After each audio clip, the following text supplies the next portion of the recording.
Dan il-podcast joffri spazju fejn il-mistiedna jesprimu l-ħsieb personali b'mod liberu u responsabbli fuq suġġetti varji, mhux neċessarjament ikun hemm qbil mal-opinjonijiet tal-mistednin. Għalhekk nistiednu lill-udjenza sabiex tevalwa l-argument miġjub u bl-ebda mod ma jsir attakk personali fil-kummenti.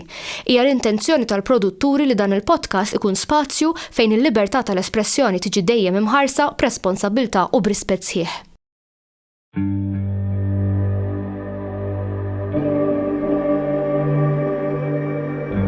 Perhaps we need some outside universal threat to make us recognize this common bound.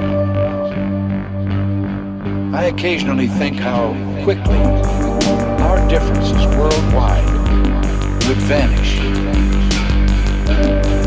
if we were facing an alien threat from outside this world. Grazzi Andrew, tal-li l-għajt l-istadina tagħna. Grazzi Sajan tal-istadina. It's my pleasure u finalment l-tajna. Inna nitkellmu fuq il-Facebook u hekk. Għandna l-istess interess fuq ħafna affarijiet. Ħafna, għandna ħafna nkomin u hekk u tajjeb. Mela, tgħidilna daqsxejn dwar il-professjoni tiegħek.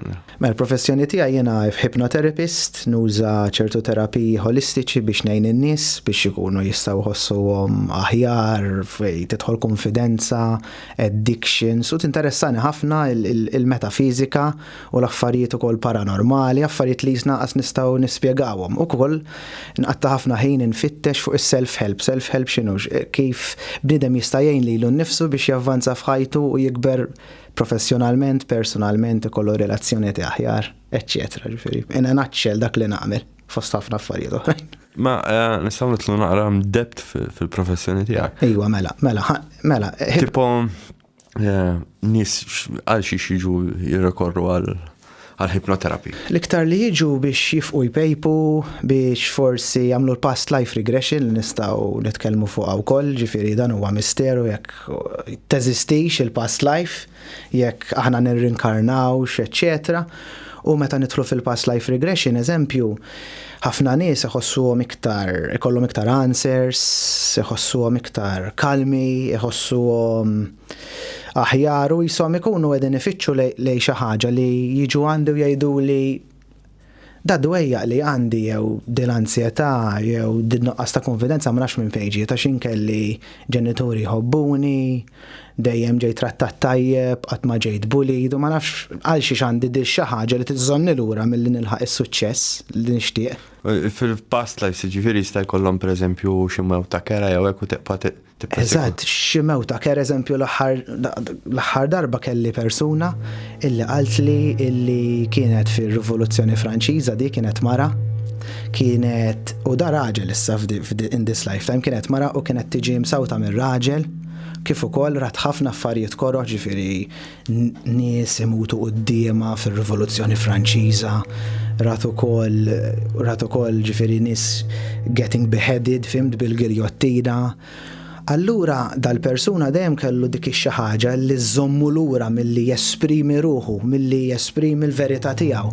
Għax jibża li jekk inti tajt il-verità tiegħek jekk tesprimi ruħek, ħajkun hemm konsegwenzi koroħ. Ġifieri konsegwenzi koroħ ħafna. Ġifieri konsegwenzi koroħ iktar milli jistgħu jsiru hawn Malta eżempju X'niela xettiku żgħira fuq għad il-ħaġa, ħanejlek għaxiex. Pereżempju, ma jtukx ċertu dettalji, għarret kien hemm wieħed bdejt nara fuq l-internet li jagħti ċertu dettalji li ma jista' jkun għarrejt feasible il-ħaġa, imma mbagħad mhux kulħadd titik id-dettalji eżatt sa preċiż. Fimt, ma nafx hekk li ituk xi dettalji sar preċiż.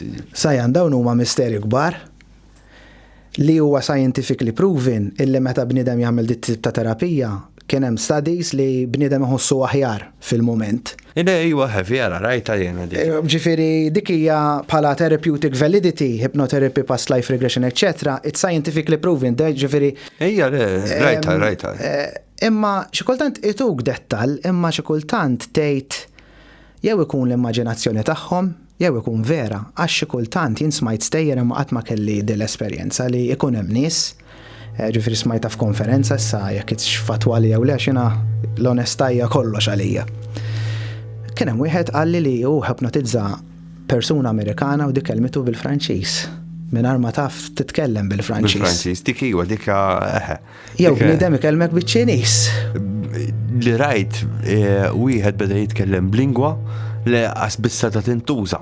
Jew nidħlu fil-UFOs li jibdaw ituk ċertu dettalji, ġifieri kun hemm nies li anka qabli jkunu ġew f'kuntatt ma' UFOs, ġifieri f'Ancient Egypt, forsi darba rajta u kollu darba kelli klijenta jiena li qalt li x'jiena ngħidilhom morru lura qed tiġi iktar u iktar iżgħar u issa qiegħda fl-univers u tidħol u tinżel. U qalt li mill-mera li qed tgħidli biex nara jiena qed narani differenti minn bniedem. U jiena bdejt nieqaf u naħseb u nibda nsaqsi l-mistoqsijiet u bdejt ngħidilha x'inti tara u bdejt tgħidli qed nara lili nnifsi ġilda ħadra. U jien nibqa' nsaqsija ma x'inti tħossok l-istess qalt li għandi emozzjonijiet ta' bniedem u qedtilha x'inhu l-madwar. Qalt li jisu fil-futur li jisna qasilħaqna għali aħna jisom fej kienet huma aktar avvanzati minna. U jien għaxen nibda nisma' dawn l-istejjer, inkun jisni speċi ta' investigator, nibda ngħid imma di x'jista' jkun tkun l-immaġinazzjoni tagħha u hekk. Imma ukoll skoprejna għax jien l-antija dejjem li ngħin il-bniedem, jiena kif ngħinu ma tantx interessa, l-importanti li ngħinu. Kien qalt li kienet qisu sa speċi ta' council ta' daw in-nies extraterrestri jew aljeni u hekk li kull meta jixtaqet tgħid xi ħaġa dejjem daw in-nies il-kbarat tagħha siktuha. Allura issa fil-post tax-xogħol tagħha fejn qiegħda tibża titkellem, allura kellha ħafna self-esteem baxx, kellha dejjem tratta relazzjonijiet vera ħżiena, dejjem kellha nuqqas ta' konfidenza kif qedlek qabel u x'ħejn indunat isa minn fejn ġejja dis għaxin ħafna drabi il-past life tkun kważi the last resort li nuża jekk ma jiġix bniedem isaqsini għalija mal-ewwel. U tibda tgħid imma tgħid vera, tgħid le. Imma jien biex nagħmel deċiżjoni li da. Imma jekk tgħin bniedem u jibdew ifhemuk b'dettal kbir, ġifieri b'dettal kbir, tibda tgħid kemm kbira l-immaġinazzjoni tal-bniedem jew inkella u affarijiet vera. Għax dik hija xi ħaġa li nixtieq naqsam man-nies u ma' kulħadd. L-immaġinazzjoni hija l-iktar xi ħaġa psikoloġika, xi ħaġa li għandu l-bniedem b'saħħitha li għandna, l-immaġinazzjoni. Il-bniedem kif ħoloq l-ajruplan? Bl-immaġinazzjoni, immaġinah li ħajtir. Kif ħoloq dal-mikrofon? Kif ħoloq id-djar bl-immaġinazzjoni li xi darba ikun proteġut mix-xita. Eżempju inti kif ħloq dil-podcast l-immaġinazzjoni li xi darba inti ħadkun qed tintervista n-nies, l-immaġinazzjoni mhux hekk kienet. Imma sa fehmni fuq għax jiena interessat. L-immaġinazzjoni hija b'saħħitha dak li inti timmaġina ħafna drabi isir realtà ħafna drabi. Għax iktek eżempju qed timmaġina eżempju li bħalissa eżempju dal-interview ħajmur ħażin, inti ħajkollok nuqqas ta' konfidenza, jew inti ħadd immaġina li ħajkollok nuqqas ta' konfidenza, jew inti ħadd immaġina li whatever. L-immaġinazzjoni m'għadniex naħseb għalik. Tajjeb. M'għadniex nħares xejn, ċempel il-Mirko ngħidlu Mirko kif morna. Il-podcast bdiet. Letteralment kont qed impejjeb joint, kont qed nitkellem ma' ħabib tiegħi u għalli mhux nagħmlu podcast. Ilu ta' dan ġifieri kien fil-bidu Joe Rogan, għallara kemm ilu. Oh, Joe Rogan, the best. Nitkellmu għandna xi 4 snin jew 5 snin ilu naħseb, għasna f'kemm ilu, milu ħafna konna qegħdin nitkellmu jiena u ftiemna li hu jidher mhux jiena. U spiċċajt qed nidher jiena x'liħor abbanduna l-pjan. Immorru lura, ma waqt joint, ġifieri, waqt qed impejpu joint. Tpejpu joint, imma kreattività hu. Imma mmorru lura lejn l-istess argument bl-immaġinazzjoni, ħsibiet, eċċetera. Dal-bniedem tak l-idea ġewwa moħħok u inti għamilta realtà. Isu għamlek pregnant f'dil idea kif ġid vera stramba xisom dominoes. Synchronicities. L-ewwel dawn bat intqajt ma' Mirko, jinnaf, Mirko għandna l-istess jisom interess imma u xettiku u jiena minix xettiku ifhem għall-aħħar għax. Nista' nfehmilek di. L-univers, jew nkella synchronicities sa nitkellmu fuq il-law of attraction ukoll. Laqqak man-nies at the right moment and at the right time biex inti tagħmel dak li xtaqt. Inti kellek momenti li ltqajt ma' Mirko s-sapportjak, kellek dal-ħabib li l-ewwel pejbtu il-joint. Jifieri inti di speċi attrattajta synchronicity u kif qed inti talbliħ kif ġrat ħafna mis-suċċessi, ħafna mill-affarijiet żbieħ u hekk għas tkun taf kif attrattajthom kemm relazzjoni, eċċetera, jisu speċi ta' kollox b'kombinazzjoni. Imma fl-università m'hemm xejn kombinazzjoni. Dal-aħħar jisni hemm ħafna affarijiet koinċidenza, fimt kif jista' jkun ma nafx. Nitkellmu fuq il-liġijiet tal-univers, hemm liġijiet tal-univers. Law of attraction. Law of attraction, eċċetera. Inti qed tgħid koincidenzi u hekk, imma id-dinja l-univers jaħdem, okay? U dija xi ħaġa li nemmen fiha u li ma nqajjimx dubi għax fil-bidu li bdejna nitkellmu kien hemm ħafna affarijiet bdejt nagħmel question marks fuq l-affarijiet li qed nagħmel jien. Mhux għax m'iniex konfidenti fuq dak li qed nagħmel, imma illi nagħmel question marks għax irrid il-nies illi jaħsbu għalihom. Dejjem tistaqsiju. Dejjem tistaqsiju nixtieq li f'dal pajjiż, speċjalment bekk il-qajt istedina u xtaqt niġi nixtieq li f'dal pajjiż kulħadd jibda jikkwestjonja. Mhux ngħid jien jew xtajt ċikku jew Peppu, iżen dak li qed ngħid jien, irrifletti fuqu. U għid qed jagħmel sens da li qed jgħid, mhux jagħmel sens da li qed jgħid. Ġifieri trid inti dejjem isek ngħidu fit-toroq, hekk Maltini dejjem titiżen. Imma dejjem trid l-ewwel ikollok in-knowledge, l-ewwel iġbor in-knowledge. U mbagħad armi dak in-knowledge illi taħseb li mhux tajjeb għalik. U hu in-knowledge li taħseb li tajjeb għalik u trasformah what we call wisdom, erf. All right, erf huwa esperjenzi, filosofiji, whatever illi jgħinuk inti tavvanza l-qoddim u fl-aħħar mill-aħħar jkollok il-kuntentizza. U xek. Issa lura għax jiena nagħmel ħafna divergence ukoll.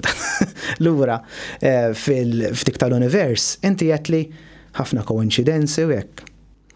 Nġelek taħseb u ninvitak taħseb illi hemm liġi tal-univers tissejjaħ the law of cause and effect.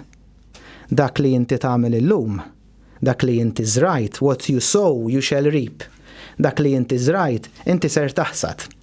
Allura, cause and effect, nfehmuha fin-negattiv għax forsi il-poplu Malti jifhem iktar fin-negattiv xi kultant. U anke l-popli l-oħrajn għax ifhimni kulħadd l-istess jgħid fid-dinja. Jekk inti tagħmel ħsara l xi ħadd, jew inti tajt daqqa ta' ponni l xi ħadd, ħafna jew xi ħaġa, xi kultant ħajkollok an equal and opposite reaction, jew ħajġib il-sħabu għalik, jew eċċetra, ħajkollok cause and effect. Jekk inti tagħmel xi ħaġa ħażina fid-dinja, ħafna drabi ħatħallas, it's karmic debt ħafna drabi. Imma in retrospect ħanżommuha pożittiva, ħanżommuha f'tema ta' suċċess. Jekk inti tagħmel xi ħaġa tajba, eżempju, ħanfehma tajba, jekk inti qed tmur il-ġim, eżempju, u llum mort il-ġim, il-ġimgħa da xahar, xahrejn, tlieta, fl-aħħar mill-aħħar inti xahar wara xahar ħad tagħmel progress. Ġifieri hija liġi ta' cause and effect.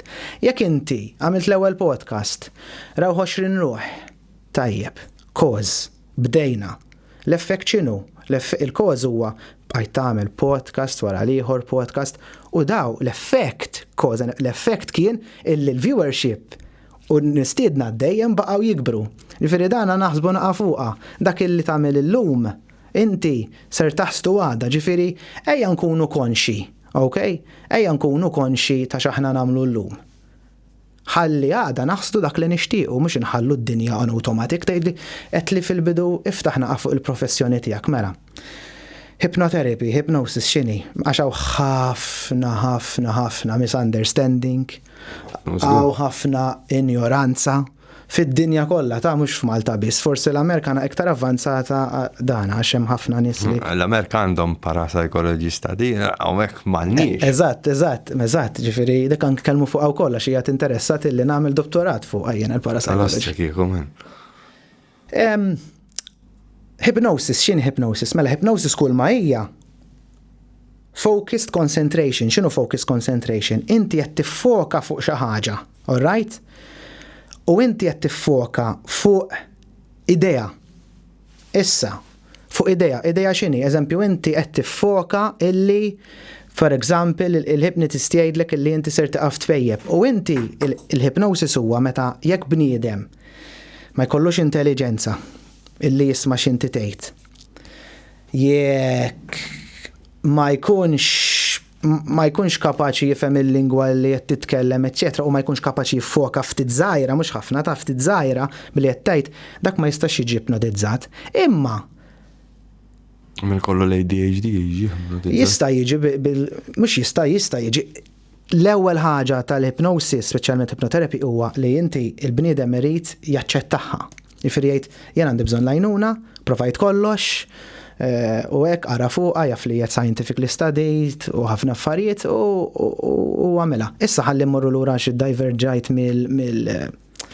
minn xini. Mela, hija focus concentration and the power of suggestion. Issa inti tiħipnotizza lilek innifsek kważi kuljum.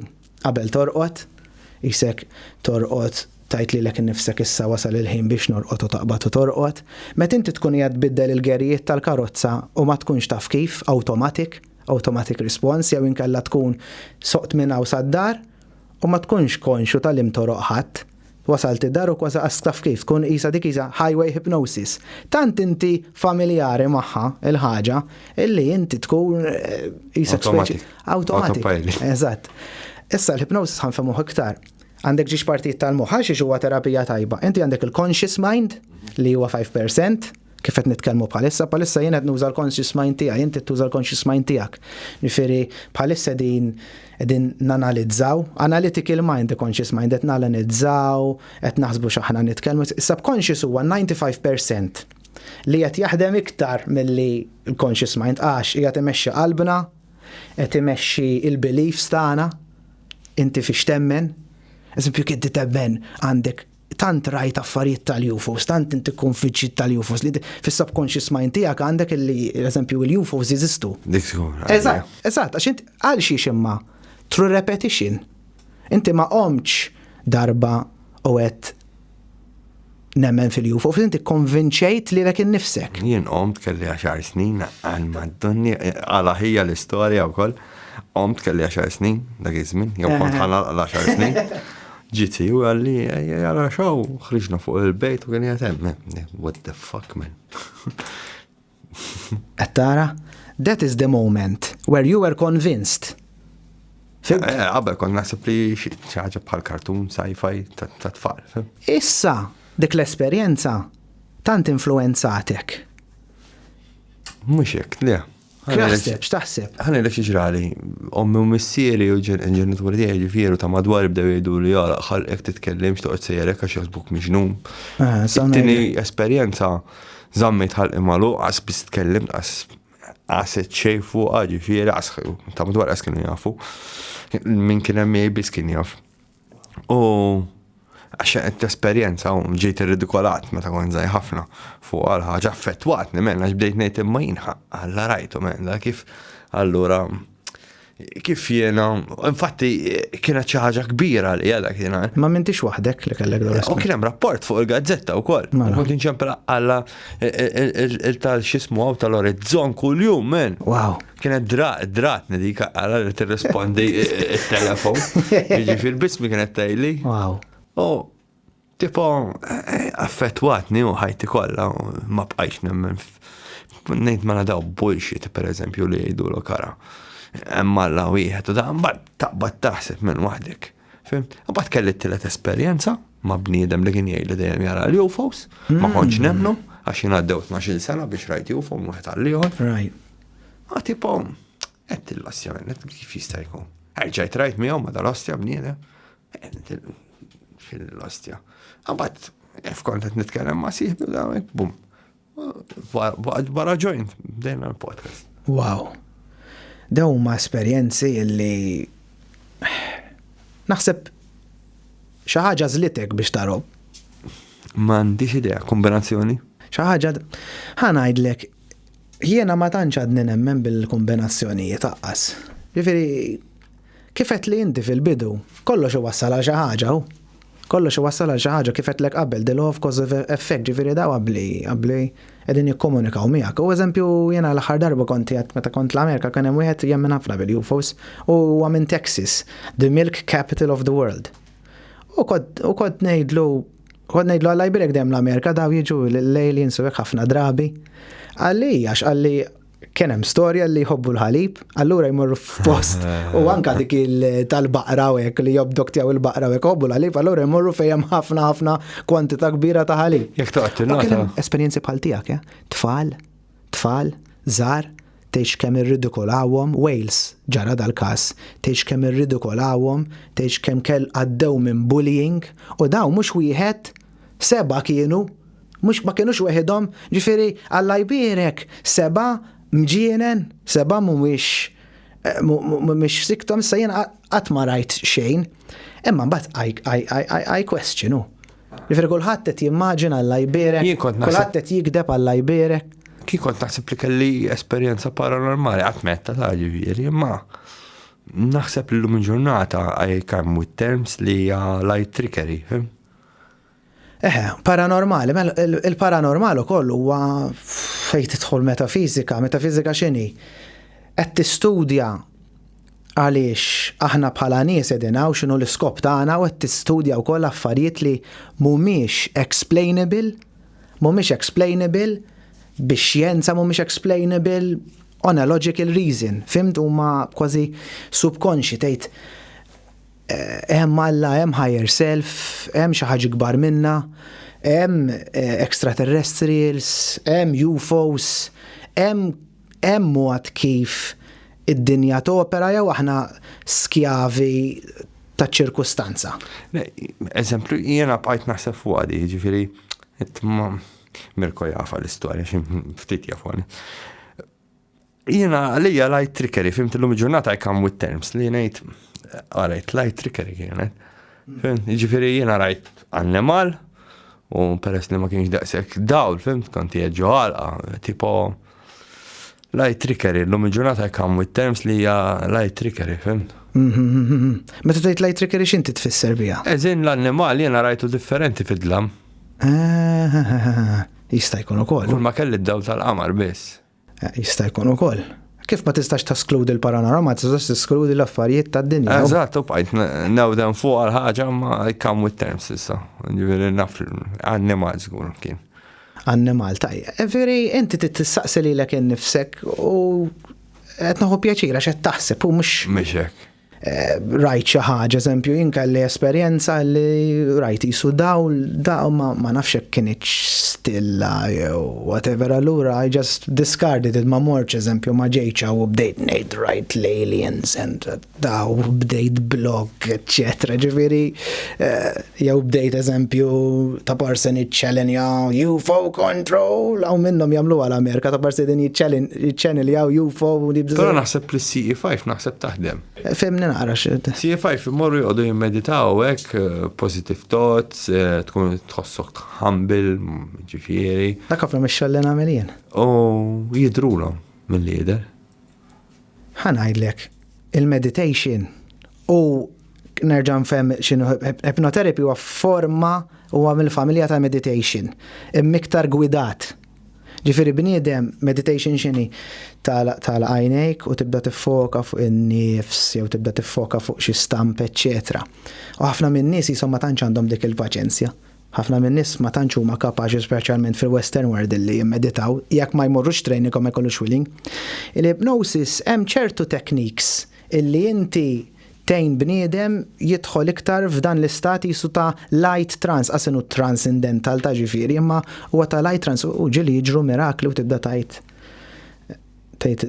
dan għamiltu jien bl-istudjajt, eżempju, ġifieri bniedem ikun imdejjaq snin u joħroġ minn hemm jisu bid-bissima, jew bniedem ikun lilu jpejjeb 20 sena u b'naqra kliem u mar fil-hypnosis irnexxilu jieqaf u tibda tajt wow, kemmu b'saħħtu il-moħħ. U jekk inwasslu messaġġ f'dal-podcast iktar minn da, kemm huwa b'saħħtu moħħkom huwa b'saħħtu ħafna, tkom qastafu kemm hu b'saħħtu l-moħħ, dak li inti taħseb, dak li inti tħoss u dak li inti temmen fih sa jsir realtà jekk tkun kif eżempju kont inti f'dik is-sitwazzjoni in synchronicity, jekk inti tħalli l-affarijiet jiġu għalik, għax inti faċilment kont eżempju tajt il-Mirko ma rridx that was blocking your own good. Fimt, jew inkella konti għatek, podcast, fimt, that is blocking you. Ħafna minn nies iwaffqu lilhom infushom milli jagħmlu dak illi jixtiequ. You can be, have, do whatever you want as long as it doesn't hurt anyone else if you believe in it and if you persist in it. Għax isma' id-dinja mhijiex post ta' kumdita bisse. Id-dinja n-natura forsi jekk tmur foresta jew da, hija post illi inti trid speċi tissielet. Imma mhux li tissielet iżejjed, tkun isek in synchronization, in harmony man-natura. Inti ma tistax, eżempju għandek l-ilma niżellaw, xmara niżlalaw u tipprova tom kontrija, inti fa fi xmara u ħalli jieħdok. Fibt, titkun wise, dik hija Taoism. Taoism x'inhu? Taoism hija Chinese philosophy ancient. Kiteb il-ktieb minn jixtieq jaqrah it-Tao Te Ching, Lao Tzu. Qal illi n-natura dejjem timxi bi flow. Inti tiġġielidilix in-natura, mur magħha n-natura. U l-bniedem kien f'suċċess fil-bidu tiegħu għax dejjem eżempju resaq fejn iktar hemm sħana u meta kien hemm ħafna bard dejjem sab shelter, dejjem mexa mal-flow. U sfortunatament f'dis soċjetà tal-lum tlifnija dik speċi, mhux spiritwalità biss, dik isa l-intuition, taf x'inhi l-intuition, dik isa ħabbritni qalbi ngħidu l-Maltin ħabbritni għax moħħna flus, the next, x'ħanagħmel hemm, x'ħanagħmel. Ħajja vera maġla men. Maġla u il-ħin limitat. Il-ħin limitat. Imma naraw x'namlu u l-ġurnata ntawlu u nagħmlu 20 sejżiet. Nagħmlu 20 sejżiet. Imma nistieden lilek u nistieden anke l-semmi u nistieden il-kulħadd. Illi self-care hija importanti ħafna li inti tibża għalik innifsek. U self-care mhijiex xi ħaġa tal-egoiżmu. Għax inti jekk ma tibżax għalik innifsek. Jekk inti tkun eżempju ħanġiblek metafora, jekk għandi tazza, jiena tazza u jien tazza vojta, x'nista' ntik lilek? Jekk jiena niexef. Fibt? Imma jekk jiena nkun mimli bl-ilma, nkun nista' ntik ftit ilma. Ġifieri dak huwa self-care illi inti l-ewwel tibża u għalik innifsek u dan messaġġ importanti li nħobbu lil nfusna. Titħobb lilek innifsek għax minn hemm jibdew il-mirakli. Issa semmejt it-tazza inti. Issa ħanqilblek nafu religion u beliefs. It's okay. I like those things. Mela jekk inti tkun twilid żgħir, u ejja nassumuha inti kollok reliġjon ħalli ħadd ma jieħu għalih. Għax jabdu jattakkaw. Nħobbukom kollha. Imma insomma. Ejja ngħidu li inti twilid reliġjon A. Sawa allura inti l-isfel tat-tazza A. U ma' żmien ħajidħol għandek xi ħaġa oħra. Ejja ngħidu B. U inti bqajtem dawk it-tnejn. Ma esplorajt xejn. Iżjed. Għal inti ħatibqa' secluded. Jekk ħatiġi opinjoni, mhux ħataċċettaha, tiġi discarded. Eżatt, dawk huma l-beliefs. They're hypnotized. Jekk jiena imbattal it-tazza kif għamilt jiena u discard kollox, fim? Nerġa' nibda kollox mill-bidu. Hekk tittamel. Ġifri tagħmel, allura kif ħafna min-nies ma jagħmluhiex dil-biċċa xogħol jibqgħu stagnat ġo l-istess ħaġa. Rutina u habits. Habits huma vizzi bil-Malti. Inti l-vizzji tiegħek. Il-vizzji tajbin u l-vizzji ħżiena. Fimt? Ġifieri jekk bniedem ikollu għax ħanfhem di wkoll. Fl-ewwel jekk min għandu tfal irid jifhimha di wkoll, ħalli joqgħod attent kif ikellimhom. Mhux jekk anki tfal meta jkunu żgħar nagħmluhom fuq il-politika Labour jew Not PM bil-fors. Dik naħseb jien nazzarda ngħid dik qotlittilna d-demokrazija, illi għandna ġiex partiti biss li jew A jew B. Għax inti meta bniedem ma tieħx għażla. Jien nammira ħafna l-Amerikani, għax l-Amerikani vera huma two party system ukoll u hija għandhom il-problemi tagħhom u hekk. Imma iħallu l-bniedem jisu fil-libertà li iktar jaħseb. U koll hemm rutini ta' ukoll. Imma ħammur lek lura di ħalli ma niddiverġax di vera importanti. Aħna l-habits tagħna x'nagħmel fil-għodu. Eżempju, ħadd kafe mor tax-xogħol, dik hija habit. Tgħidli mhux bil-forsi li timmur għax-xogħol imma dik parti mir-rutina tiegħek. Allura daw in-nies ma jagħmluwiex kif għamilt inti għax ikollhom habits unconscious, subconscious. Bekk il-hypnosis jaħdem biex il-hypnosis reprograms your subconscious mind. Huwa wieħed mit-tekniki. Issa ħanati programmu koll il-kulħadd x'jista' jagħmel anke mingħajr hypnosis jew imur fuq YouTube tiegħi għandi ħafna MP3 u hekk li jista' jagħmel. Issa forsi dara nitfgħulhom il-link ukoll. Grazzi. Daw ma jagħmluwiex għax ikunu maqbudin fil-vizzi u fit-twemmin kif qed inti jekk inti reliġjon u inti għalik dik hija l-uniku soluzzjoni għas-salvazzjoni jew dik hija l-uniku dogma illi inti dejjem tallimt. Why bother? Fimta? Tagħmel sens. Huma l-jom ma jkunux conscious. Jibżaw forsi. Jibżaw u ma jkunux konxi li hemm alternattiva. Għax ħafna mir-reliġjonijiet jimponu biża' fuq. Inti kif tikkontrolla n-nies? Biża' n-nies u jkollok il-poter. Dak hija psychological dark psychology, Tkellimt ma' Jeremy fuq daw l-affarijiet, pereżempju Jeremy semmi li kien hemm knisja. Jeremy Camilleri. All right, it's semmi li pandit. Semmi li knisja il-Marsa. U right. Taw kienu jgħidu li fejqu il-depression f'5 minuti. No. Jena bħala bnidem li studjajt psychological work, it's a very dangerous claim to do. Li tfejja depression. Jena qatt ma ngħid li I heal someone. Jena ngħid I am working in well-being. Jew kella pereżempju jgħidu li jqilbu l-orjentazzjoni sesswali ta' dak li jkun. Impossibbli. Mhux impossibbli. Ħanajdlek hekk. Fuq daw l-affarijiet l-orjentazzjoni sessuali tkellem ma' ħafna nies u kont ta' coach ta' ħafna minnhom li huma hekk omosessuali. Ħafna minnhom kunu naħseb twildu hekk. U għaw evidenza scientifika li hekk. Issa jekk bniedem jirreżistix dik l-urge, eżempju, jirreżisti li f'ħajtu kollha ma jmurx ma' raġel minħabba da twemmin li għandu. Tista' sseħħ, imma dak mhuwiex miraklu, dak huwa sforz ta' suggestion. X'inhu suggestion? Suggestion hija xi ħaġa li l-bniedem tgħidlu jew tgħid lilek innifsek għax self-hypnosis ukoll jeżisti, huwa aktar huwa powerful ukoll. Meta inti tgħidlu inti daqshekk mhux tiġbed lil da, inti jisek qed titfalu f'moħħu ħażina dik il-ħaġa ħażina, allura ħajżhom lilu nnifsu milli jagħmilha. Iferi bekk ninvita nies li jaqraw x'inhu hypnotherapy għax il-hypnotherapy xi ħaġa fil-pożittiv, fimt? Inti tipnotizza lilek innifsek. Fil-pożittiv. Ma xorta fl-istessin awtomatikament jisek qed toppressa ruħek ejja ngħiduha jekk dal-bniedem ikun twiled gay u qed jgħid tisma' lilu nnifsu sma' tagħmel xek. Imma deep down xorta jkun 100%. Allura ma impossibbli tibdel l-orjentazzjoni sesswali.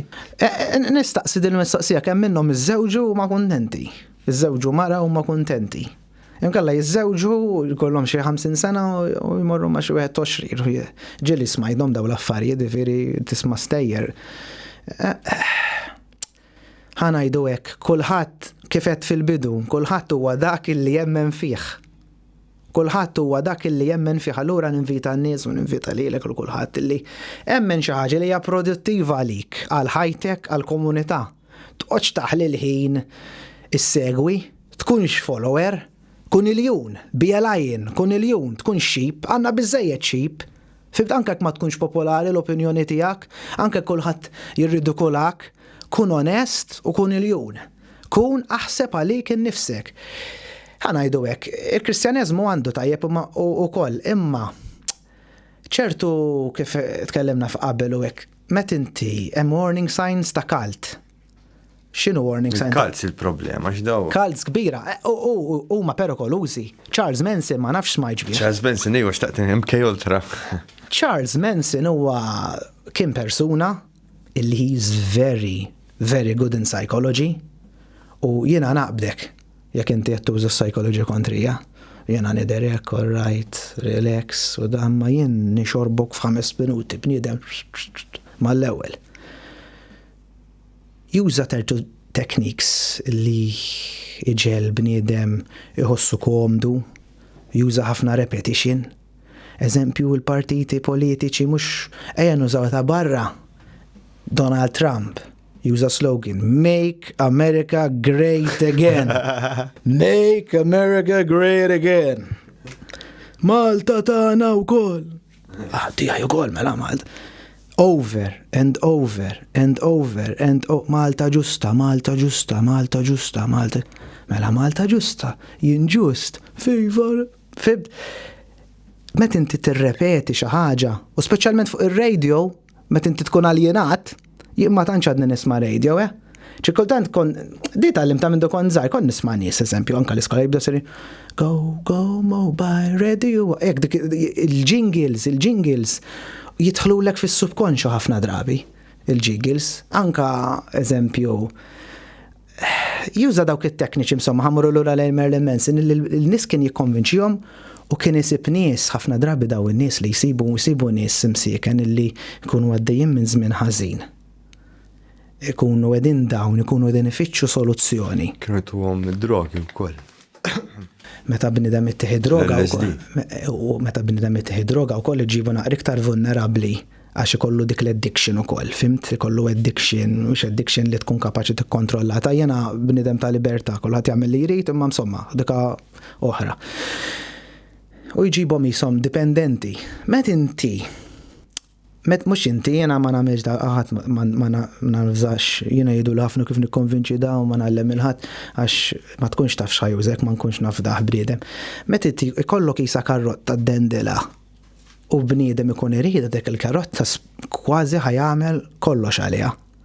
U jiena nibda nitgħallem, jien mhux mill-kotba biss nitgħallem, nibda nara l-affarijiet li n-nies jagħmlu għall-flus, eżempju, hawn min jagħmel kollox għall-flus, hawn min ibih l-ommu għall-flus. U dik hija l-karotta.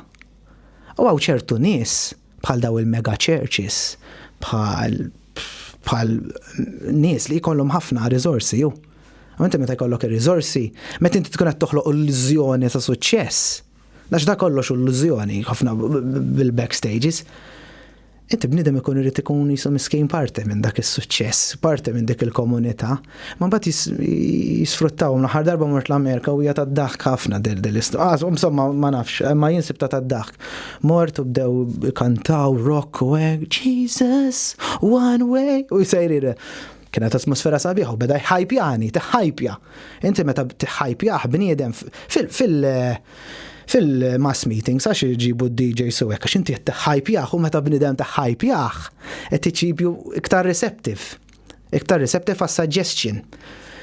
U beda jħajpjana u għegda, għambad tlaqt il-barra xen għal, u iktar faċli għala bl-Inglis, għax New York sewa, iktar faċli illi ġemel ta' d-dilabra jew ma nafx kif edha mill-li senjur jidħol il-ġenna, mbagħad fl-istess nifs qal għandna bżonn il-donations, dan huwa il-kont tal-bank, dan huwa hekk, dan huwa hekk, dan huwa hekk. Qed illallu x'opokrazija jien, qed bis-serjet, qed ara x'għamel.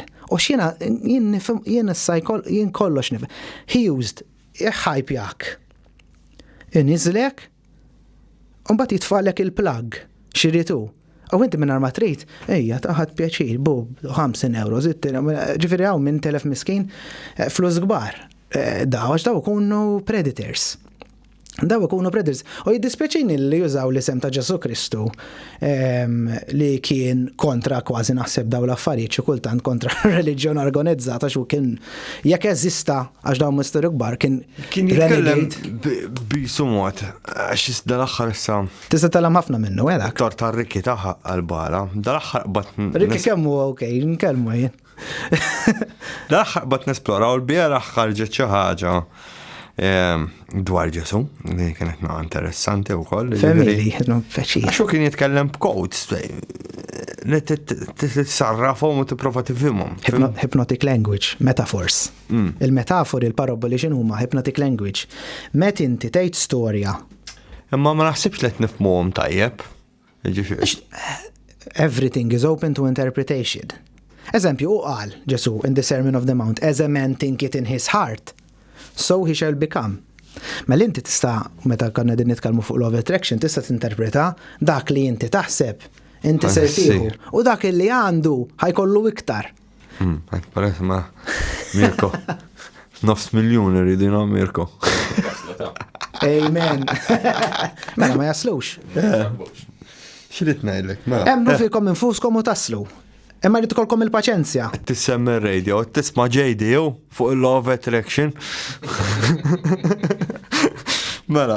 Għal xi ħaġa JD fuq law of attraction. Għax ma l-aħħar darba stedinna l-programm u l-lemmet, tafx kif jagħmel JD ġieli smajtu fuq ir-radio. Ma jemmix fuq fil-law of attraction imma naħseb dajot għalih. Xtaqt insaqsik fuq il-project sign ta' remote viewing. Remote viewing, interessanti ħafna. Remote viewing huwa misteru kif ukoll hemm ħafna evidenza li ġara. Issa inti kif tagħmel remote viewing? Hemm forma ta' astral projection illi inti speċi toħroġ minn ġismek u inti tkun x'imkien ieħor u tibda tara jew inkella tinfetaħlek it-third eye. Illi inti tibda tara affarijiet, tiftaħ l-intuition tiegħek, tiftaħ tħabbritni qalbi illi r-Russi ħajattakkawna u vera jattakkawna, eżempju. In inverted commas jew l-Amerikana ħajattakkawna. Għax bniedem jiġi jisu in tune u jibda jara postijiet differenti. Issa daw għamlu ħafna studji u flow enforcement kienu jużaw speċi. Ghost Wayne kien hemm. Mela. Harputov. Russi bravi, f'daw l-affarijiet ukoll. Russi wkoll mela. Imma d-ewwel ma bdew għar-Russi. Mbagħad marru għal. Dik ikkellem ħafna nies Russi u ma ħafna open għall affarijiet holistiċi li nagħmel jien hekk huma pjuttost avvanzati par Rasputin, eżempju, huwa figura importanti, ħażin jew tajjeb, kien ħafna mistiku, spiritwali u kien counselor tajjeb ħafna għal tmexxija tar-Russja dak iż-żmien u kien jgħinhom b'affarijiet hekk. Daw huma ċertu viżjonijiet illi inti għaw ċertu nies u jena m'għandix dik l-abilità għax qatt ma trenjajta maqqas. Ikunu għamlu ċertu training ta' ċertu meditazzjoni. Eżempju, hemm metodu kif inti tilħaq dawn ir-remote viewing illi titfa' xema quddiemek, tiffoka fuq dik ix-xema sakemm għajnejk jibdew jisom jinżlu ma tkunx tiflaħ tħares lejha, tagħlaq għajnejk u tiffoka għal minuta sħiħa tipprova fuq stampa waħda. Issa dija diffiċli ħafna tgħidli għal xi ħadd ma jagħmel remote viewing. Għax aħna il-ħin kollu kull sekonda tgħid kemm għandna thoughts, ħin kollu naħsbu, ħin kollu naraw stampi differenti. Allura inti meta ma jkollokx dik il-level of focus, fibt ma tkunx tista' tagħmel dawn l-affarijiet bekk hija xi ħaġa fenomenali. Li tlifna xi ħaġa ma' żmien. Ejja naħseb. Iktar ma jgħaddi żmien iktar nitilfu. Eżempju. X'niġu dependenti fuq. Da x'inhu da mu alien technology. Dejjek ngħidlu għandi pizza, jibda jirreklama lek il-pizza. Ej, vera? Promise. Dejx ħaġa jinċeb fuqha? Oh my God. Issa qed jisma'na għalverija fuq airplane mewdu ħajbda jtellani naħseb fuq UFOs of attraction ix-xi dal-programm. Amazing. Ġifiri taħseb li jisimawna minn Google? Probably. Qed jisimawna l-AI tanti avanzata laqasna fuq kif inhi, ġifieri ma naħseb qed jismawna mill-Google u qed li qed nitilfu xi ħaġa qed nitilfu ħafna l-konnessjoni ma' nfusna. Qed li xi ħaġa importanti ħafna u vera qed nitgħallem minn għandek ukoll. U speċi li ġejt. Il-ħajja maġla. Meta inti tkun busy u ma jkollokx ċans illi tirrifletti fuq hekk innifsek illi timmedita illi forsi titlab illi forsi tiġġernal jassa ħana ftit minuti oħra ħana tisu programm żgħir ta' self-help x'jista' jagħmel bniedem. Titlef dik il-konnessjoni, allura inti titlifa dik l-intuition. Inti m'għandekx għalfejn ikollok l-intuition illi tħoss tigra ġejja illi tara ħanżir salvaġġ jagħtem biex tisparalu u biex toqtlu biex taħanti ħabel kien iktar intuition, issa tmurant tal-ħobs u jew tmurant whatever u tixxu m'għandekx għalfejn taħseb, issa toqgħod tara reels li huwa dak hypnosis perikolus li asinu hypnosis dak huwa brainwashing. Hemm differenza kbira, importanti li din wasluha.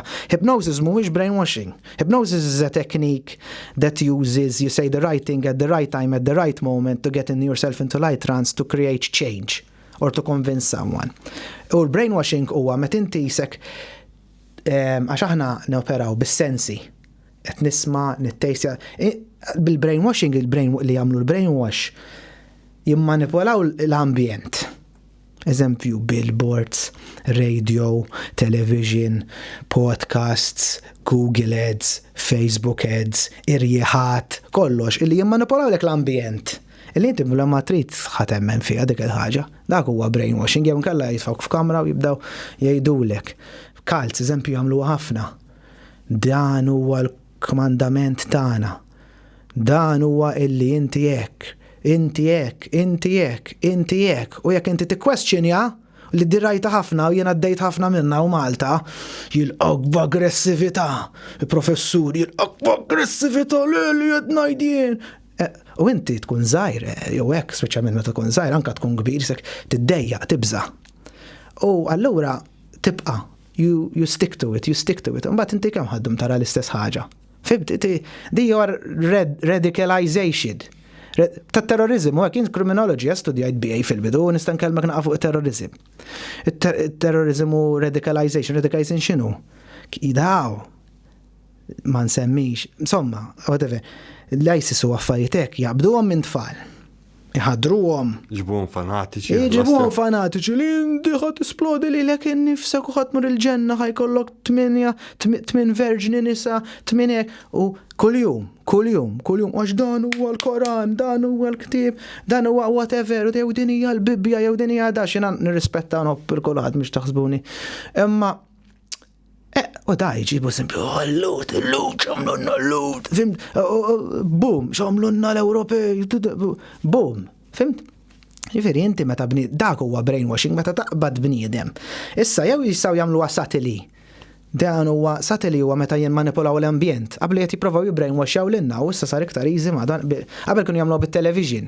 Il-brainwash, issa jagħmlu aktar bis-social media, etc. Inti għalxiex Alla jbierek għax nistaqsi. U għajja naħsbu fl-imkien u tistgħu ma taqblux miegħi ma tistgħux jiena m'hemmx għalfejn dana ma nargumenta ma ngħidilkom di. Min waħda l-oħra. L-ewwel kellna l-COVID. News fuq il-COVID, Facebook jifqaħ fuq il-COVID. Mbagħad kellna r-Russja u l-Ukrajna jifqaw Facebook fuq l-Ukrajna, mbagħad jifqaw il-Facebook fuq il-Palestin. Emma tibda tiġri ġaħer jikkontrollawna, ma? U mid-2017 law. Accelerated. U m'hemmx l-informazzjoni li ħirġet tal-UFOs fil-Kongress tal-Amerika, kollox mitfun. U dak il-Kongress kollox mitfun u knowledge. U għal xiex eżempju, jena nistaqsi għal xiet naħu pjaċir nitkellem miegħek, għal xiex eżempju teknika sabiħa ta' self-help, ta' poter, ta' speċi li tkabbar l-intuition tiegħek pal hypnosis, Hollywood qabdet magħha u għamlet ħafna films illi ġej l-nies li jaħsbu li hypnosis huwa mind control. Għax imbagħad bdejt naħseb, eżempju għamlu film fuq Netflix ismu Hypnotic li l-ipnotista beda jihipnotizza n-nies hekk u beda jġielhom jagħmlu l-affarijiet u hekk. B'garanzija u jiena mhux taħsbux li m'iniex kapaċi hekk għax jista' jiġi min irid minn barra. Min irid kull ipnotista d-dinja niċċallenġhom open challenge li jġibu li persuna u jgħu persuna u ikun neutrali l-persuna u we will get the same results if I won't get any better, ġiviri. Jena għax nkun onest ħafna, ġiviri. Penġe, Hollywood qabdet ma din il-ħaġa li tistatejn ħafna l-bniedem, tistatejn ħafna n-nies u penġewa brainwashjaw in-nies illi hija xi ħaġa ħażina. Tibda tistaqsi għaliex, eżempju, nsemmu Ricky jibda jsemmi ħafna tal-lim sabiħ, għaliex ġesu mhuwiex portrait bħala bniedem motivational speaker u psychologist.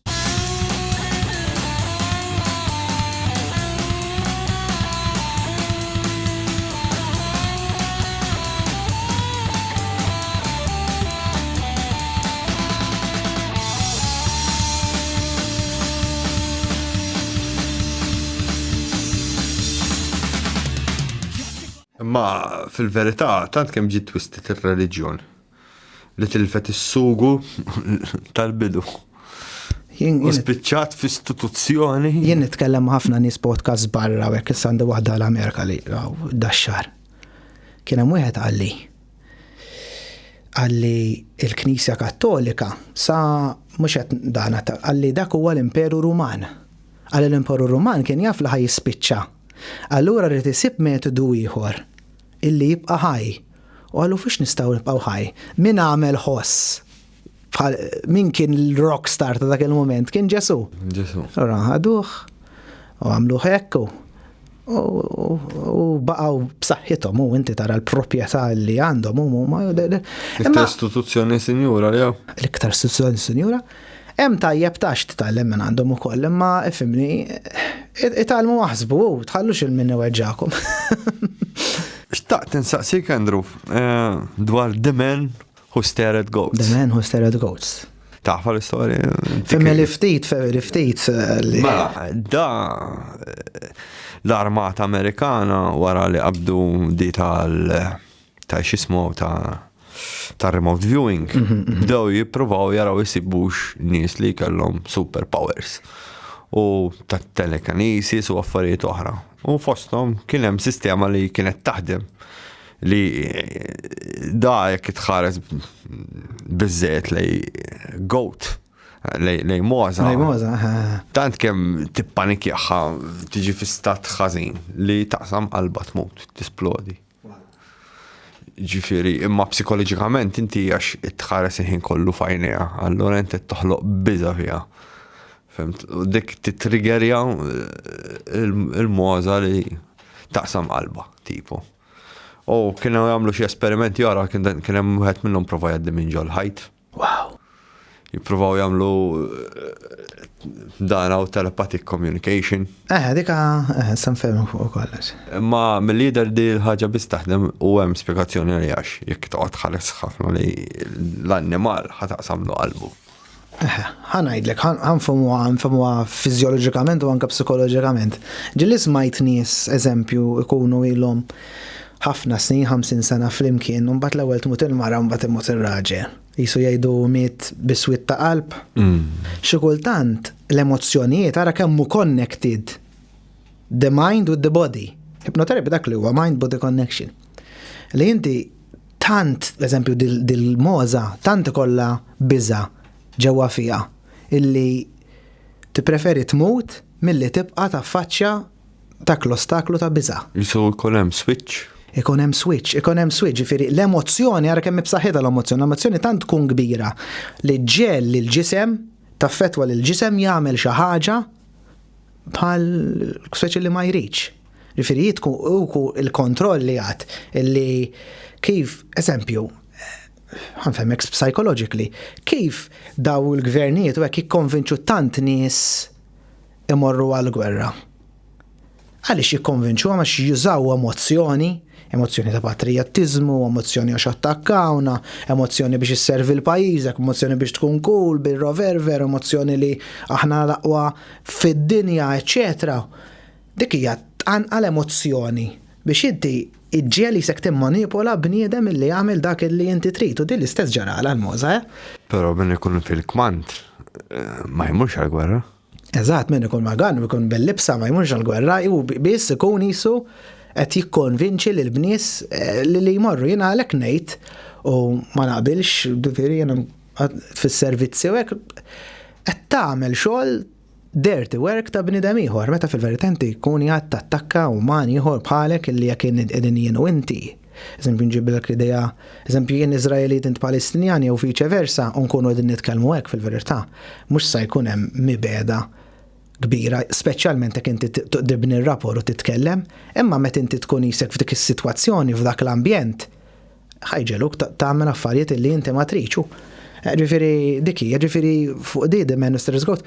Issa jista' jkun li dil-ħaġa jiġri fuq il-bniedem bl-emozzjoni jirnexxielu jagħmel għax di jekk kien l-iskop tagħha li jużaw weaponize.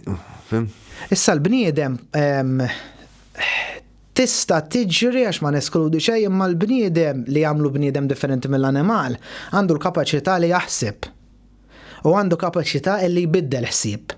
Ġifieri jekk nkun qed niffoka fuqek u nibda biex whatever nagħmellek inti minti issa tagħti dik l-attenzjoni li jew ħadd tibża daqs f'dak il-livell li qed tagħmel il-moża. Issa rridu nagħmlu għana wkoll. Titqgħod attent li ċertu affarijiet ukoll didmen istergowlek li ma jkunux magics.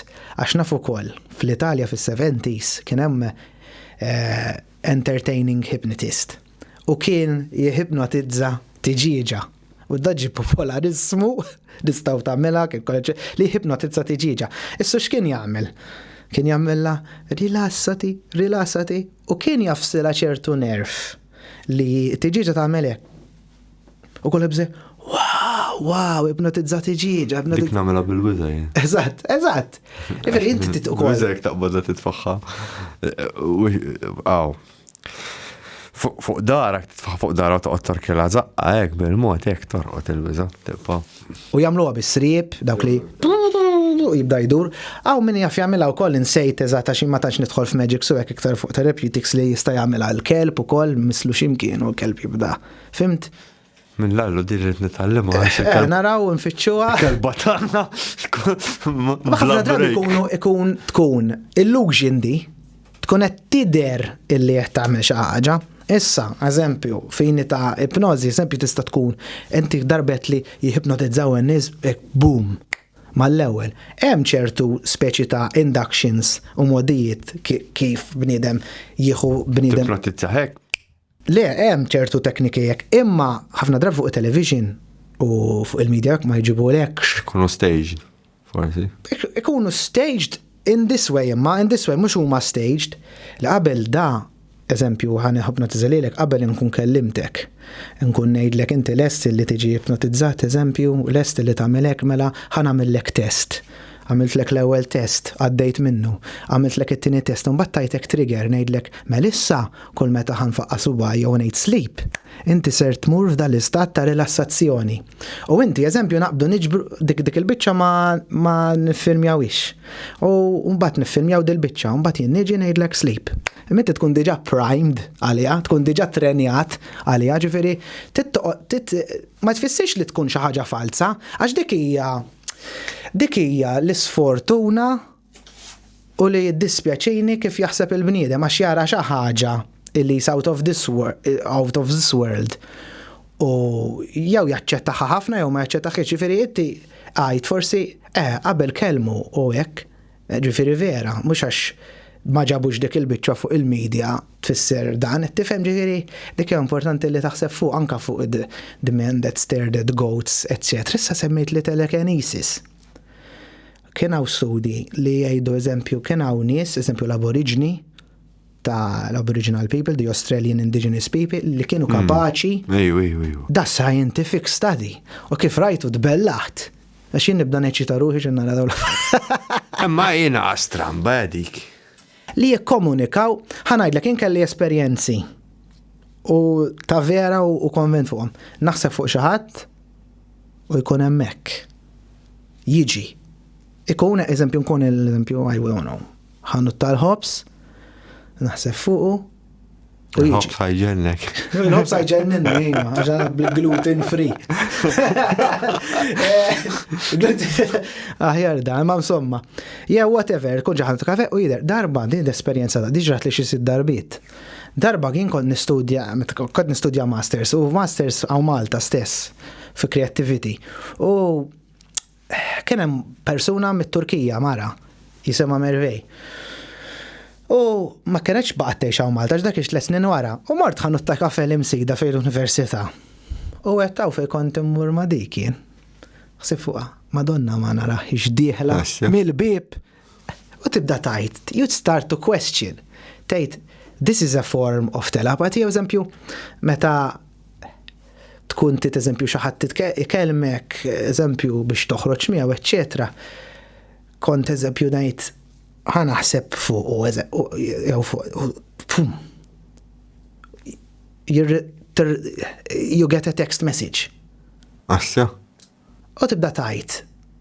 Imma daw ma vera, imma I question it li mhumiex vera għax qatt ma kont kapaċi nżomm li l-nifsi in sync. li nagħmilha ħin kollu.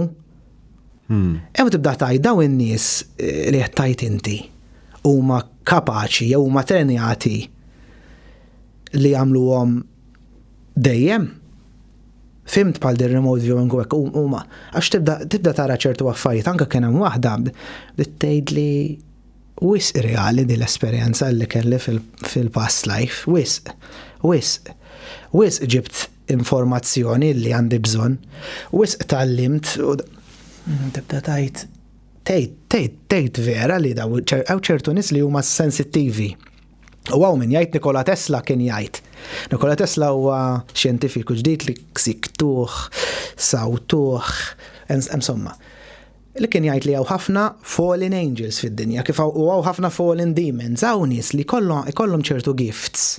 Illi jekk isibu l xi ħadd illi jgħinhom ikunu kapaċi ikabruhom daw il-metaphysical gifts. Imma jien nemmen ukoll li kulħadd għandu dik il-kapaċità, imma inti trid bħal kollox titrenja l-ewwel tibda bin-knowledge, titrenja u mbagħad jiġi wisdom. Issa aħna bil-films u hekk aħna għandna l-illusion li daw ħajkunu xi ħaġa affarijiet fid-dinja xi kultant huma affarijiet li ġejjin minn ġewwa fik. Kemm huwa importanti illi mhux taqra ħafna ġifieri di tidu suċċess ta' fej jidħlu flus, etc. 85% tal-miljonarji fid-dinja huma self-made. U kien hemm studju saqsewhom x'tagħmlu l-iktar biex sirtu sinjuri, ħafna minnhom qalulhom naqraw, x'taqraw? Self-help. Għal xi x'taqraw is-self-help. Self-help hija ġeneru ta' kodba. Għalhom għax idea waħda tista' tagħmlek miljonarju. Ġifieri huma jibdew jieħdu l-idejat minn kull imkien. U jibdew jgħidu aħna naqraw ħafna xabli idea waħda iġġibek miljonarju, ġifieri li qed ngħidilkom huwa li int minn fejn int tista' tibda ħajja ġdida mill-preżent. Tgħid lilek innifsek. Illum jiena niddeċiedi illi nagħmel differenza f'ħajti f'kwalunkwe aspett u jkollok għan. U inti meta jkollok dan l-għan itik isek skop għal xi xtejx. U jekk inti tixtieq eżempju tkun fit-telekinesi, tikteb ktieb, tagħmel podcast, whatever. Illi inti ta' di l-univers, issa ħankellmek fuq il-Law of Attraction, l-univers tgħidu eżatt inti xi trid. B'eżempju, now in 6 months time I want to be the most successful podcast in Malta. Eżempju, in 6 months time. Mbagħad tibda tgħid x'azzjonijiet irrid nieħu biex inkun the most successful podcast? Sirid jiġri biex inkun the most successful podcast. U tibda taħseb, bdew ġejjin l-idejat u tibdew tibbrainstormjaw u jibdew ġejjin idejat li qas tkun taf minn fejn ġejjin dawn l-idejat u jibdew ġejjin nies li qas tkun taf minn fejn qed jinqala u nies jibgħatulkom biex jiġu, etc. U jekk kun clear u jekk kun taf xi trid, hawn ħafna nies jgħiduli anka fil-films, eżempju, kif il-katti fil-villan ikun b'saħħtu ħafna. Għaliex? Għax il-villan ikun jaf xi jrid. Irid jisplodi d-dinja. Thanos, eżempju, ta' daw tal-Marvel, hekk ikun irid jisplodi d-dinja, ikun jaf xi jrid. U l-hero ħafna drabi jkun Spider-Man, gidmitni, fibt, u issa x'ħan għamel, issa ġejt b'saħħt. Ma jkunx jisu, tifhem ġifieri diki. Ġifieri inti importanti ħafna li tkun taf xi trid. Issa ħanatina qad ħanfhem x'inhi l-liġi mela Law of Attraction, liġi ta' attrazzjoni x'inhi. Il-Law of Attraction hija dak li inti taħseb tħoss jimmanifesta fir-realtà. Issa da saru scientific studies, hemm film tistgħu taraw, The Secret, imma The Secret ma tantx jidħol f'dettall kif tagħmilha eżatt il-ħaġa. L-ewwel li tibda u di ħafna drabi qas issibuha fuq YouTube u hekk. Hija li l-ewwel tinduna u tirrealizza what is lacking in my life. Jien x'għandi bżonn naħdem fuqu. Qed ikolli ħafna ħsibijiet negattivi, qed nixrob ħafna, qed niekol ħafna, whatever. L-ewwel tibda dik li tissejjaħ fil-filosofija self-realization. Realization x'inhi? Inkun naf li l-nifsi. L-ewwel tibda billi tkun taf li lek innifsek. X'inhuma l-kapaċitajiet tiegħek, x'inhuma l-limits tiegħek, issa limits iddejjaqni dil-kelma, ma inti tista' tiġi limit lesa ma l-ewwel tkun taf. Fil-Malti ngħidu fejn moħħok iwassal, fejn twassal. Sewa? Tkun taf inti fejn inti u mbagħad tibda Mela, l-ewwel ħaġa li kieku nagħmlu programm x'iridu nagħmlu. L-ewwel nagħmlu l-ewwel li nsiru nafu li nfusna self-realization. Tieni, illi tbiddel il-ħsibijiet tiegħek għal iktar pożittivi, dawk huma jissejħu affirmations. Kif qed inti daw ta' telekinesis u to positive thinking, etc. Għax inti meta tkun qed taħseb pożittiv, eżempju jiena ngħid ġejt qabel għawet jien kapaċi nitkellem qudiem kamera, allura minn armarrit jien. U jien xetlek qabel ma. Inti qed li għandek bżonn suffarell u da. Imma inti ikollok bżonn dak is-suffarell ukoll, jifieri niċċallenġak ftit fuq ukoll bħala ħbiberija li għax tkun qed taħseb ċertu affarijiet qabel tagħmel il-podcast illi ma jkunux productive. Fimt? Ġifieri jekk ikun inti tbiddel il-ħsibijiet tiegħek, li ġifieri xkultant is easier said than done, imma meta inti tibda tajt eżempju llum tibda tgħid jien kapaċi nasal fejn nixtieq. Illum niddeċiedi li immur aħjar dawk huma affirmations, ġifieri l-ewwel ħaġa li rridu nagħmlu f'dan programm huwa min jixtieq isegwi li l-ewwel ikun jaf iktar lilu nnifsu billi jirrifletti. Illi jibda juża u fittxuha wkoll hemm ħafna fuq Google u affarijiet hekk jibda juża l-affirmations, journal x'inhu illi inti tikteb fuq pitazz, fuq diary, etc. Kif inti qed iħossok illum, x'progress għamilt, illum għamilt interview eżempju, mar tajjeb dan interview, x'inhu l-pass li jmiss, noħorġu fuq l-internet, raw tant nies, ġifieri inti tkun isek qed tajt proset sajjan, proset sejrin tajjeb, fim ġibna 500 like, ġibna hekk. Ħalli inti tkun aware ta' x'inti qed tagħmel, tkun tkejjel scientifikament. U mbagħad di huwa poter kbir illi tivviżwalizza illi u dija oħra tivviżwalizza u tara lilek innifsek diġà tirnexxi, tara lilek innifsek diġà tagħmel għandek u dak li inti tixtieq. Eżempju, fil-bidu bdejta di u ma femtix sew u dan. L-immaġinazzjoni, meta inti timmaġina xi ħaġa, diġà tkun familjari. Jekk inti ħadd immaġina tnara ħafna kitarri, ħadd immaġina diska f'moħħok. Fimt ħanibda G, C, D, waħda wara l-oħra, waħda u tibda ġejjisa l-melodija. Dak kien jużaħu ħafna, ġifieri sanfemek oħra eżempju ħafna mużiċisti Elton John, dak l-ewwel jimmaġinaw jħossuha u min joħlomha xi ħaġa. Fimt hawn min joħlomha artisti bħal Banksy u hekk kien joħlomha is-subconscious tiegħu dak huwa lucid dreaming. Issa nitkellmu fuq kif tikkrea xi ħaġa through lucid dreaming. Li tivviżwalizza tara lilek innifsek u m'hemmx għalfejn tara tista' tisma' lilek innifsek għax mhux kulħadd l-istess għal xiex. Għana bħala coaches eccetera nafu illi inti id-dinja tiegħi mhux bħal tiegħek għal xiex tgħidu x'inti tajt. Il-mappa tiegħi kif nara d-dinja hija differenti minn tiegħek, inti taraħħa minnu ċali differenti minni għax kellek esperjenzi oħra.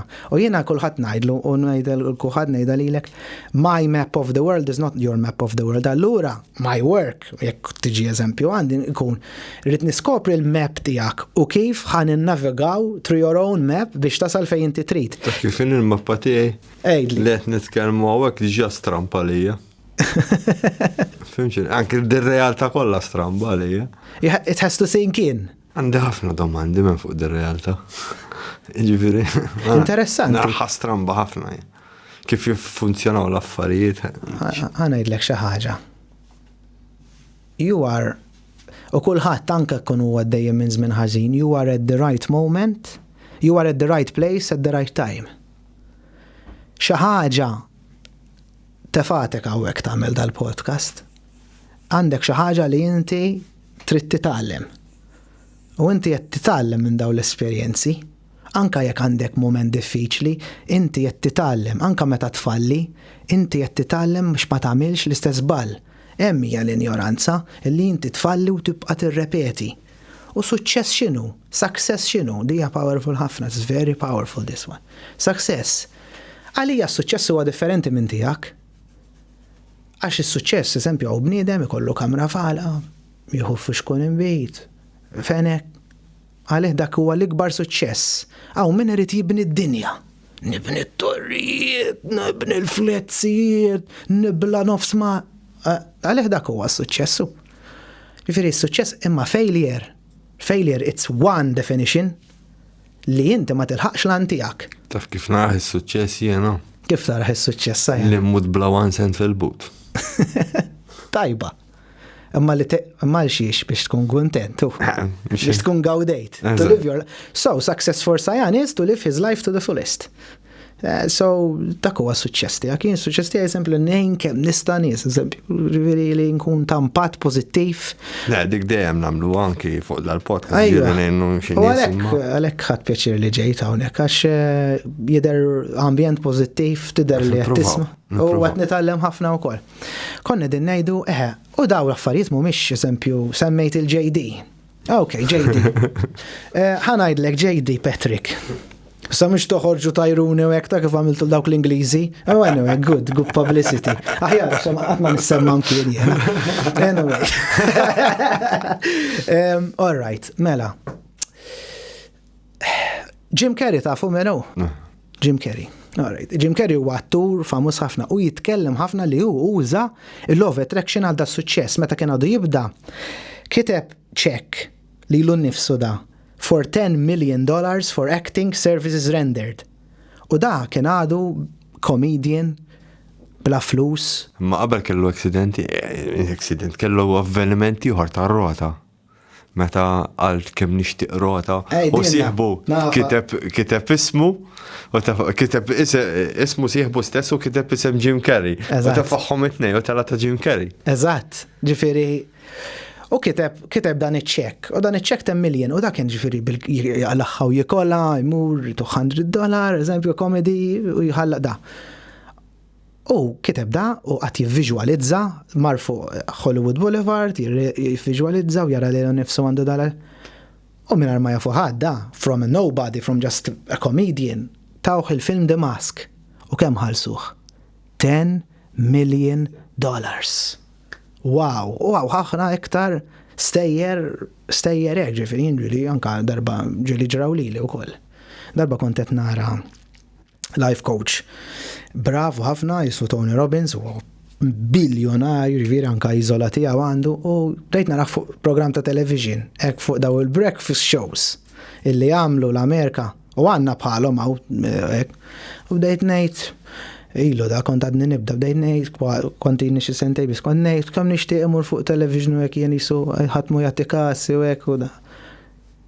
Dakinhar stess wara li visualizzajt batitli waħda jinstan semmiha waħda Klara she's a television. Klara Farrugia? Inselmu Klara Farrugia. Dakinhar stess batitli għand li isma' tiġi fuq TVAM. Jum papajt, ksaħtet, wow, għaddik kombinazzjoni, xim ma kien jafni ħadd, xim fej sabitni di, tibda taħseb, tejt. U kemmi empowering dil-ħaġa li inti ikollok ir-rikni fidejk. Jiex nipreferi nemmen li jien ma nista' nagħmel xejn għall-futur tiegħi jew nemmen illi nista' nagħmel xi ħaġa. Dik li ngħidilhom il daw ix-xettiċi jien irid noqgħod fejjien jew inkella nixtieq navvanza lil innifsi. Klara kienet. Klara she's very nice. Kienet stednitni fuq 13. All right. Tal-aħħar da. U Klara għandha storja li tikkollabora tiegħi ta' 2009. Wow. Ġifiri, l-UFO li rajt jena taf persona oħra li ra l-istess UFO. Incredible.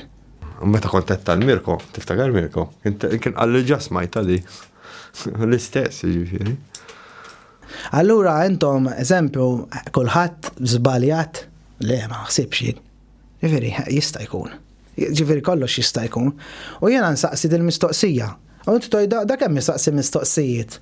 Inti il-mistoqsijiet, il-filosofija, l-erf, jibda mill-istaqsi mistoqsijiet.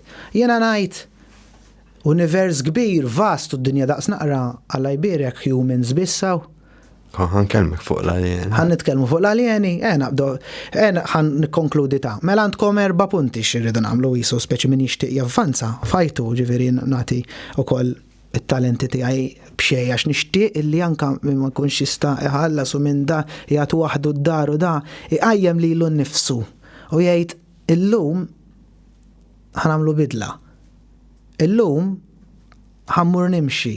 Illum ħanamel xi ħaġa pożittiva. Illum ħanaqra, illum x'tit tagħmel ħanajdilkom jiena naf psikoloġikament u xejduli issaqsu ħafna kif jaħdem hypnotherapy u hekk. Xi kultant nibda ngħid naf nagħmel it-teknika u ngħid kif ħanfehmhom. Fil-verità, meta inti għandek addiction, jien qed nipprova illi nġiblek addiction oħra pożittiva illi jitcancel zaw addiction. Eżempju, l-aħħar darba ġi wieħed li jpejjeb u jħobb ħafna l-sports. Qed lu isma' kull meta jiġik l-urge li tpejjeb, għamel dak l-sports. Għax inti ma tista' qatt tbiddel vizzju jekk ma tagħmel xi ħaġa oħra. Inti dejjem tittamel xi ħaġa oħra x'il-moħħ irid jaħseb fuq xi ħaġa oħra. Eżempju l-ansjetà u affarijiet hekk. Jekk għandek dawk il-daq, tittamel xi ħaġa oħra, għalhekk nagħmlu eżerċizzju bħal meditation, affirmations, taħseb iktar pożittiv, iddawwar lilek innifsek b'nies pożittivi għax you are the top 5 people you hang out with. Jekk kulħadd negattiv, kulħadd pessimu hekk, mhux ovvja ħajħossok hekk. Jekk ikun hemm nies li jkunu pożittivi, kollok ħbieb u hekk, anke da jkunu nies sempliċi hekk ma tarah jidħaku hekk. Jekk inti titbissem bniedem ieħor mhux ħajitbissem ġifieri qogħdu attenti wkoll min iddawwar lilek innifsek u toqgħodx l-ambjent u għax ditgħallim ta' the hard way jekk tixtiequ tagħmlu xi ħaġa żommuha għalikom il-gowl qabel tilħuha. Toqgħodx tgħid dak u ieħor, ma tkunx taf minnu serb xi kultant. L-iktar bniedem li inti tafda, eżempju, ikun li jibda jagħmellek ibsa. Allura, anke vibration li jekk nitkellmu metaphysically, titiżomma għalik, ħalli inti timmanifestja da, tħallix l-enerġiji ta' nies oħrajn jaffettwawk. Ġifieri għandek dawk l-erba' affarijiet, self-realization li inti tkun taf iktar innifsek, tirrifletti tkun taf fejn qiegħed, eżempju ħanġiblek jekk inti tiżen 160 kilos, issa tkun taf li inti tiżen 160 kilos mhux tiżen 80, fimt, ġifieri titrenja mod ieħor. Eżempju, nġibu training jew inti jekk inti bdejt il-podcast issa u sa jambdija ma nafx kemm il-xurilu tkun taf fejn inti qiegħed, tifhem, u fejn tixtieq tasal tkun realistiku, tkun smart fuqha. Affirmations li inti tbiddel u tagħmel il-positive thinking, the power of positive thinking u visualization li you can be, do, have, whatever you want. Amen. Mela, fuq il-UFOs taqt insaqsik. UFOs. Taħseb li inti daw jekk tara l-istorja jekk daw qatt ma telqu mid-dinja, però jidru ta' żmien jifu, mbagħad jerġgħu jidru ta' żmien u jifu. Jisom qed jużaw sistema ta' pereżempju tituna trid biex ninteressaw ruħna, mbagħad mhux ħadd jgħidu kuljum mhux mbagħad tiġi ma jibqax interessat il-bniedem. Jitlef l-interess. Ħanistaqsi nerġa'. Jekk jien inti nkunu f'gallerija u naraw daw in-nies extraterrestris joqtlu l-xulxin, jisfruttaw l-xulxin, jisfruttaw in-natura, ikunu kattivi għal-xulxin, wieħed għall-ieħor, gwerer taf li għandhom il-bombi, taf li għandhom hekk. Jgħidu l-ostja ġġilna għandhom daw. One. U tu inti ħajħossok sejf li ninżlu minn dik il-gallerija. Anke kieku għandna biex niġġildulhom ħossok sejf taħseb li huwa wertet li tinżel gall. Inti x'taħseb li ħajamlulhom kieku jinżlu hawnhekk? Mhux ħaqlosra jiġġildulhom l-nies taħseb li ħajaċċettawhom. Ġifieri rajna daw il-film Independence Day u affarijiet. Imma huma naħseb huma smart biżejjed u naħseb daw il-UFOs, daw l-extraterrestries, daw l-anġli, eċċetera, għandhom ċertu. Però attirati lejn war zones. Ija, huma atterati li l-war zones u atterati wkoll l-affarijiet illi għandna aħna. Atterati forsi semmejtlek fil-bidu għal-baqar, għal-ħalib. X'qed niklu. Imma it's basic psychology, eżempju qabli jienu inti nkunu atterati għall-affarijiet li hemm it-Turkija, eżempju jiena għal-fujħa tat-Turkija, eżempju, nkunu atterati għal xi ħaġa li mhijiex tagħna, tifhem. Eżempju atterati għall-ikel Taljan, eżempju jew ikel Ċiniż. Huma l-istess tiġihom kurzità u għalihom jisom qed isifru. Attraction. Attraction starts with action. All right. Jena għek naħseb u jituna glimpse. Ġri taħseb li aħna jisna din neħxu ġo vivarium kbir, ġozu kbir. Ija, melek naħseb id nejxu ġa jisa kważi jisa kettejx ġa l-Matrix, ġa simulation xikultat najt. Il-film The Matrix is a documentary. It's not a movie. Xjentist li kien physicist li kien sab li fil-univers. Il-somma tal-univers hija ones u zeros. Wow. Dika waħda, u eżempju, hemm ukoll affarijiet pan numerology u hekk li hemm il-power of the 3, 6, 9 li uża Tesla biex jivvinta xi ħaġa mbagħad The perfect numbers. The perfect numbers, 7 planets. 411. Fim ġifieri hemm ħafna 1645. Tibda tgħidaw kombinazzjonijiet u anke fuq il-film Il-Matrix minn daqstant atturi il-Keanu Reeves qabdu eżempju wieħed mill-iktar nies kwiet, spirituali, umli. Jisu l-university prova jwassanna messaċ ukoll. Xi kultant tgħid li qed tgħix half simulation għax kollox huwa organizzat, kollox huwa xi kultant huwa diffiċli ħafna biex taħseb mod ieħor minn nies. Però hawn ħafna nies li qed iqumu għar-realizzazzjoni illi huma kapaċi huma b'saħħithom. U dak nixtieq li forsi joħroġ minn dan il-podcast illi you believe in yourself, għax believe it will set you free. Ħafna minn nies li jmorru lura li kalzu hekk, ħafna minn nies naħseb they want a leader, they want to follow. Għax anke ġilli nara ċertu kummenti fuq Facebook. Bħalna jiġru wara r-raj. U jgħollhom bżonn ir-raj. Eżatt, and dik hu inkwetanti għax kull fej in-nies segwew bħal USSR, komunista xawek, kien hemm traċedji kbar u bħal Nazi Germany u whatever, kull meta inti il-bniedem tneħħilu l-ispirtu u l-moħħ ser tikkontrollah u dik inkwetanti ħafna, ġifieri ħseb għalli kien nifsek u tkun aħjar, ifhem, dik hija l-messaġġ li temmen fik innifsek li mżroqx tgħid ma jiena jaqaf ġib l-iskużi forsi jgħid kapaċi, jenaf. Għax aħna l-umani nafu ġibu ħafna skużi biex ma nagħmlux u bekk l-affarijiet li nixtiequ nagħmlu ma bekk to the UFOs. This is a big mystery u ngħidu daw qed jaħbunna l-Amerika, Pentagon. Taħseb li qed jaħbu għax forsi mhux lesti għall-informazzjoni. Il-ħila li għada illum ħajfirmaw il-liġi li tippermetti l-Kongress li ifittxu fejn bżonn. Jiena naħseb u dan mhuwiex Vanġelu wkoll li naħseb hemm xi trattati sigriti qabli ma tmexxija ta' daw in-nies jew whatever u ma nies b'saħħithom fid-dinja. Taħseb li ġiġa kuntatt. Li naħseb hemm xi kuntatt għax eżempju tibda tara il-piramidi u hekk daw kif inbnew. Naħseb li aħna minnhom. Imma jista' jkun. Bħal Kongos. All right, tara tal-inċarġa ġdida. Imma kien hawn min jgħid li u Atlantis u mhux Atlantis u hemm ħafna mistoqsijiet li huma Atlantis jaħsbu li hija the eye of the Sahara, issa. Però Atlantis kienet tikkonsisti minn 9 kingdoms jew 10 kingdoms. Wow. Ġifieri mhux ġast post wieħed, forsi ċ-ċentru kien jismu Atlantis, imma kellha ħafna. Però fuq bħal ma kienet l-Ingilterra u. Eżatt.